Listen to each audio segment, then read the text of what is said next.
चीन की विस्तारवादी सोच का सच अब सामने आ रहा है।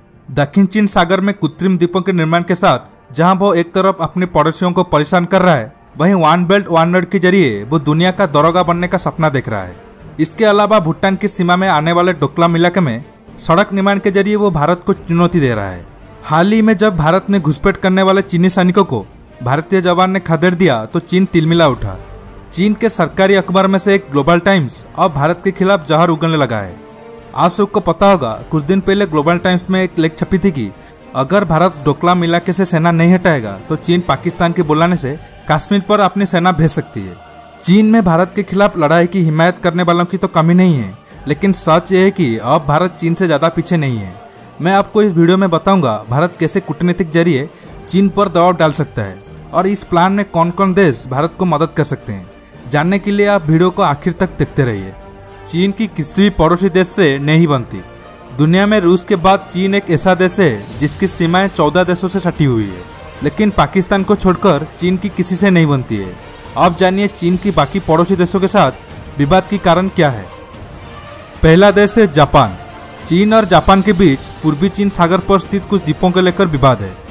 जापान नियंत्रित सेनकाकू द्वीप पर चीन अपना दावा जताता है, इसलिए दोनों देशों के बीच वर्ल्ड वार के जमाने से विवाद चलती आ रही है। दूसरा देश है ताइवान।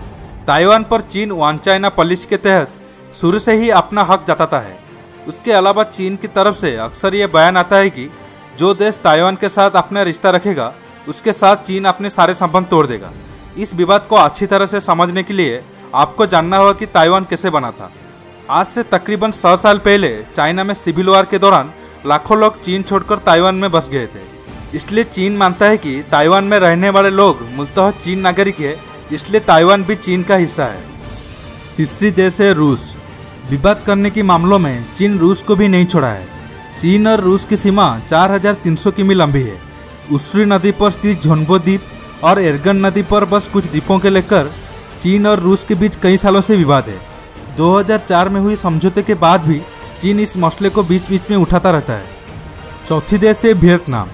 दक्षिण चीन सागर और सीमा विवाद को लेकर चीन और वियतनाम के रिश्ते काफ़ी खराब है। इस वजह से 1979 में भी चीन और वियतनाम के बीच जंग हुआ था और इस जंग में चीन बुरी तरह से वियतनाम से हार गया था।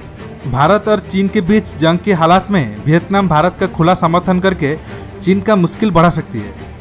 चीन की विस्तारवादी सोच से Nepal, Bhutan, Mongolia, Laos, Myanmar, Afghanistan, Tajikistan जैसे देश परेशान है। दक्षिण चीन सागर पर चीन एक छत्र राज करना चाहता है। वहाँ वो कृत्रिम द्वीपों का निर्माण भी कर रहा है। इस क्षेत्र के अलग अलग हिस्सों पर मलेशिया, इंडोनेशिया, फिलीपींस, वियतनाम और ब्रुनेई जैसे देश भी अधिकार जताते हैं, पर चीन इन सभी देशों के अधिकार को दरकिनार करके पूरी साउथ चाइना सी पर अपना दावा जताता है। चीन को कंट्रोल करने के लिए भारत को चाणक्य जी की नीति को अपनाना होगा, यानी कि दुश्मन के दुश्मन दोस्त। अब चीन को अच्छी तरह से जान लेना होगा। कश्मीर में कुछ गड़बड़ करने की कोशिश की तो उसकी परिणाम भोगने के लिए चीन को भी तैयार रहना होगा। चाहे चीन को जंग में जवाब देना हो या फिर कूटनीतिक जवाब देना हो, भारत पीछे नहीं हटेगा। भले ही ड्रैगन 1962 के मुकाबले और ताकतवर हुई हो, पर भारत भी ज़्यादा पीछे नहीं है। चीन इतना भी ताकतवर नहीं हुआ है कि भारत जैसे देश को आंख दिखाकर डरा सकता है। भारत भी मोदी जी के नेतृत्व में चीन को कड़ा जवाब देने के लिए तैयार है। दोस्तों, आज की वीडियो में बस इतना ही। वीडियो अच्छा लगा तो लाइक, कमेंट और फेसबुक, व्हाट्सएप पर अपनी दोस्तों के साथ शेयर करना मत भूलिए। उम्मीद रखता हूँ कि इस वीडियो को 1000 लाइक मिलेंगे। और अब तक आप मेरे चैनल को सब्सक्राइब नहीं किए हैं तो सब्सक्राइब कर दीजिए और सब्सक्राइब बटन के पास जो बेल आइकन है उसे प्रेस करना मत भूलिए, ताकि आप मेरे आने वाले वीडियो को भी मिस ना कर सके। दोस्तों, रहता हूँ, बहुत जल्द न्यू टॉपिक के साथ मिलूंगा। नमस्कार, जय हिंद।